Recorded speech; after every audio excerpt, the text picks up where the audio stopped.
Did you know there is a Japanese ritual that plays hide and seek with something you didn't invite? They call it Hitori Kakurenbo, one-man hide and seek. 3 roommates tried it for a scare. Rule online says, if you start, you must finish, or it keeps playing. They prepped a small doll, emptied the stuffing, packed it with uncooked rice, and a clipping of hair, stitched the mouth shut with red thread, and wrote a name on a paper tag. At 3 a.m., they put the doll in the bathtub, turned off every light, and whispered, "You're it," 3 times. The apartment changed in ways houses shouldn't. The TV flicked to static with the power strip off. Water pipes clicked in answer. One roommate hid in the closet clutching a cup of salt water, the only way to end the game. In the hall, wet footsteps moved past the door and stopped, turning toward the wood. He remembered the rule. When it's your turn, find the doll, spit the salt water in your mouth onto it, say "I win" 3 times, then burn the thread. He cracked the door. The bathtub was empty. The red thread lay across the tiles like a trail.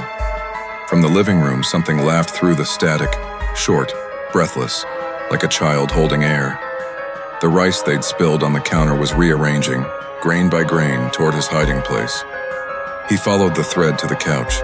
The doll sat upright, seam smiling, head tilted toward the closet he'd been in. He didn't think.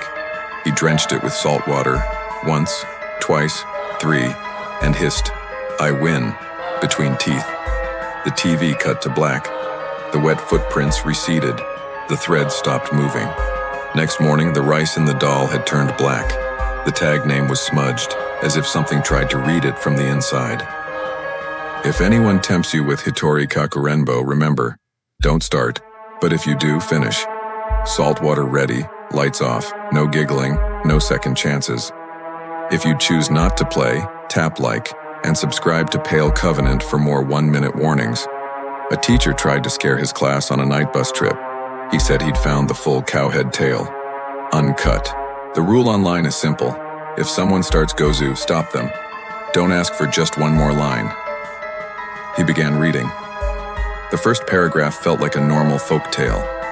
By the 3rd, the bus got quiet in a way engines can't make. Kids leaned forward without blinking. A girl in the back laughed once, then covered her mouth and started rocking. The teacher swallowed and kept going. His voice thickened like the words weighed more than air. The driver tapped the mirror, whispering, "Sir, stop." The road's rumble faded. Even the turn signal lost its click.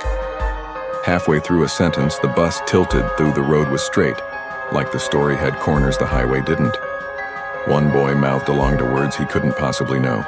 The teacher realized he wasn't choosing to read. The next line was already inside his mouth. He remembered the rule. Break the cadence. He coughed, loud, messy, dropped the book, and sang the school anthem off-key. The bus snapped back to normal. Engine, wipers, a chorus of sudden breaths.